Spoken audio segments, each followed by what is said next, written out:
அடா பாவீங்களா, right left கடைசியில ஒரு பொம்பளை பாடியை கொடுத்துட்டீங்களேடா. ஏய் தூக்கு தூக்கு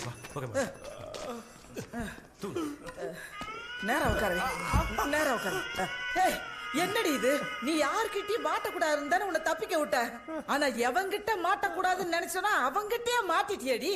மேம் எவ்வளவு வேணா அடிச்சுக்கோங்க மேம், டி மட்டும் போட்டு பேசாதீங்க மேம். ஒரு மாதிரியா இருக்கு. ஐயோ ஏண்டி நீ ஆபரேஷன் பண்ணி ஆம்பளையா மாறிட்டீன்னா பொம்பளை இல்லன்னு ஆயிடுமா? ஏண்டி ஆக்சிடென்ட்ல செத்து தொலைஞ்சிருக்க வேண்டியதாடி, இங்க திரும்பவும் வந்து எங்களை மாற்றி விட பாக்குறியடி. திருப்பி திருப்பி டி போட்டு